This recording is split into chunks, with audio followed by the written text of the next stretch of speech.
బంగాళాఖాతంలో వాయుగుండం క్రమంగా బలపడుతుంది. రేపటికి తీవ్ర వాయుగుండంగా మారబోతుంది. అయితే దీని ప్రభావం ఏపీపై ఏ మేర ఉండబోతుంది దానిపై మనతో మాట్లాడేందుకు విశాఖ తుఫాను హెచ్చరికల కేంద్రం అధికారి జగన్నాథ కుమార్ ఉన్నారు. సో చెప్పండి సార్, వాస్తవానికి ఏ ప్రాంతంలో ప్రస్తుతానికి వాయుగుండం కేంద్రీకృతమైంది, దాని ప్రభావం ఏ మేర ఉండబోతుంది? నిన్న ఆగ్నేయ బంగాళాఖాతంలో ఉన్న సుస్పష్ట అల్పపీడనం ఈరోజు దక్షిణ ప్రాంతాలకి, దక్షిణ హిందూ మహాసముద్రం దాంట్లో ఉన్న మధ్య ప్రాంతంలో అనగా 5 డిగ్రీలు అక్షాంశం 85.3 డిగ్రీల రేఖాంశం వద్ద కేంద్రీకృతమై ఇప్పుడు వాయుగుండంగా తీవ్రతరం చెందింది. దీని ప్రస్తుత మూమెంటు వెస్ట్ నార్త్ వెస్ట్ అంటే పశ్చిమ వాయువ్య దిశలో అది పయనించింది. ఇప్పటి వరకు రాగల 24 గంటల్లో అది వాయువ్య దిశలో పయనించి తీవ్ర వాయుగుండంగా పరిణామం చెందే అవకాశం ఉంది. రాగల 2 రోజుల్లో అది ఇంకొంచెం ముందుకు వెళ్ళి అంటే వాయువ్య దిశలో పయనించి శ్రీలంక తమిళనాడు తీరాల మధ్యకు చేరే అవకాశం కనిపిస్తుంది. దీని ప్రభావం వాయుగుండంగా ఈ రోజు ఉంది, రేపటికి తీవ్ర వాయుగుండంగా మారబోతుంది. దీని ప్రభావం ఏపీపై ఎప్పటి నుంచి ఉండబోతుంది, ఎప్పటి నుంచి వర్షాలు కురుస్తాయి? ఏపీపై 2వ రోజు అనగా రేపటి నుంచి ముఖ్యంగా దక్షిణ కోస్తా ఆంధ్రప్రదేశ్లో మీకు వర్షాలు పెరిగే అవకాశం ఉంది. మొదటి 2 రోజులు అనగా ఈరోజు రేపు ఐసోలేటెడ్ రెయిన్ఫాల్ సౌత్ కోస్ట్లో ఉండే అవకాశం ఉంది. ఉత్తర కోస్తా ఆంధ్రప్రదేశ్లో డ్రై వెదరే ఉండే అవకాశం ఉంది. 3వ రోజు నుంచి స్కాటర్డ్ రెయిన్ఫాల్ లేదా కొన్ని చోట్ల తేలికపాటి నుంచి మోస్తరు వర్షాలు పడే అవకాశం ఉంది. తరువాత అది పలు చోట్ల ఏ ప్రాంతాల్లో, పర్టికులర్గా ఏ జిల్లాలు కానీ ఏ ప్రాంతాలు కానీ?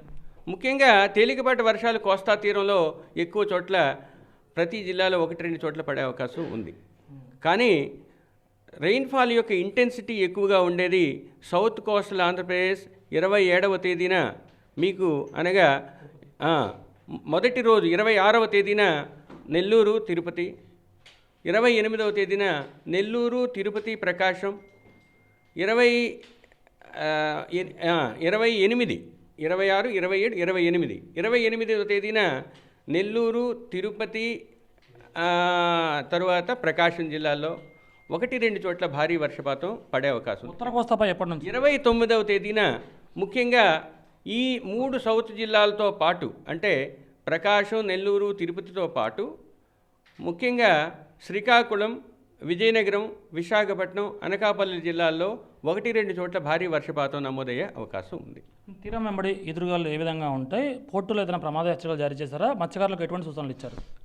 ఎస్, ఖచ్చితంగా హెచ్చరికలు జారీ చేస్తున్నాము. ఇప్పుడు ఉన్న పరిస్థితి ప్రకారం 26వ తేదీ అనగా రేపు దక్షిణ కోస్తా ప్రాంతంలో 35 నుంచి 45 గరిష్టంగా 55 కిలోమీటర్లకు వేగంతో గాలులు వీచే అవకాశం ఉంది. 27వ తేదీన దక్షిణ కోస్తా జిల్లాల్లో 55 నుంచి 65 గరిష్టంగా 75, ఉత్తర కోస్తా ప్రాంతంలో 35, 45, 55 కిలోమీటర్ల వరకు వెళ్ళే అవకాశం ఉంది. 28వ తేదీ కూడా 55, 65, 75 సౌత్ కోస్ట్లో, 35, 45, 55 వరకు నార్త్ కోస్ట్లో గాలులు వీచే అవకాశం ఉంది. 29వ తేదీకి వచ్చేసరికి ఓన్లీ దక్షిణ కోస్తా తీరంలో 45 నుంచి 55 గరిష్టంగా 65 కిలోమీటర్ల వరకు వెళ్ళి క్రమంగా గాలులు బలహీనపడే అవకాశం కనిపిస్తుంది. దీనికి అనుగుణంగా మత్స్యకారులకు హెచ్చరికలు జారీ చేయడమైంది. 25వ తేదీనే సుదూర ప్రాంతాలకు వెళ్ళిన మత్స్యకారులు సురక్షిత ప్రాంతాలకు రావాల్సిందిగా చెబుతూ 26వ తేదీ నుంచి ఈ తెలిపిన ప్రాంతాల్లో వేటకు వెళ్ళవద్దని హెచ్చరిక జారీ చేయడం జరిగింది. పోర్ట్ లేదా మనకు ఓడరేవులన్నింటిలో DC1 లేదా డిస్టెంట్ కాషనరీ సిగ్నల్ దూర హెచ్చరికని జారీ చేయడం జరిగింది.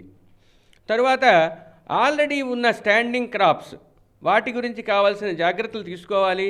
ఎక్సెస్ వాటర్ ఉంటే డ్రైన్ చేయాలి. తరువాత ఏవైనా మొక్కలు వాలిపోకుండా వాటికి సపోర్టింగ్గా స్టాల్క్ని కట్టి ఆ స్టేకింగ్ చేసిన తర్వాత మీరు వాటికి కావాల్సిన జాగ్రత్తలు తీసుకోవాల్సిందిగా అగ్రోమెట్ అడ్వైజరీని జారీ చేయడం. విశాఖలో ప్రధానమంత్రి మోడీ పర్యటన 29ని తాత్కాలికంగా షెడ్యూల్ ఖరారైంది. ఆ రోజు వర్షాలు విశాఖలో కురిసే అవకాశం ఉందా సార్? ఇప్పుడున్న పరిస్థితుల ప్రకారం మా పూర్వానుమానాల ప్రకారం విశాఖపట్నంలో వర్షాలు కురిసే అవకాశం ఉంది. 29న 1-2 చోట్ల భారీ వర్షపాతం కూడా నమోదయ్యే అవకాశం కనిపిస్తుంది. తదనుగుణంగా VIP ఫోర్కాస్ట్ వేరేగా IMD జారీ చేస్తుంది. అది ముఖ్యంగా ప్రధానమంత్రి గారికి వెళ్తుంది. సో ఇది ఓవరాల్గా అయితే బంగాళాఖాతంలో ప్రస్తుతానికి వాయుగుండం ఉంది. ఇది తీవ్ర రూపం దాలుస్తోంది. పశ్చిమ వాయువ్య దిశగా కదులుతూ రేపటికి తీవ్ర వాయుగుండంగా మారబోతుంది. అయితే రేపటి నుంచి దక్షిణ కోస్తా జిల్లాలపై దీని ప్రభావం ఉండబోతుంది. ప్రకాశం, నెల్లూరు, తిరుపతి జిల్లాలపై తొలి 2 రోజులు, ఆ తర్వాత 29వ తేదీనకు వచ్చినప్పటికీ ఉత్తర కోస్తాలో ప్రధానంగా శ్రీకాకుళం, విజయనగరం, విశాఖపట్నంతో పాటు అనకాపల్లి జిల్లాలపై కూడా వర్షాల ప్రభావం ఉంటుంది. 1-2 చోట్ల భారీ వర్షాలు కూడా పడే అవకాశం ఉంది. 29న విశాఖలో ప్రధానమంత్రి మోడీ పర్యటిస్తారని ఇప్పటికే తాత్కాలిక షెడ్యూల్ అయితే ఖరారైంది. అయితే ఆ రోజు విశాఖలో కూడా ఓ మోస్తరు నుంచి విస్తారంగా 1-2 చోట్ల భారీ వర్షాలు కూడా పడే అవకాశం ఉందని వాతావరణ శాఖ నిపుణులు చెబుతున్నారు. కెమెరా పర్సన్ భాస్కర్తో ఖజా టీవీ 9 విశాఖపట్నం.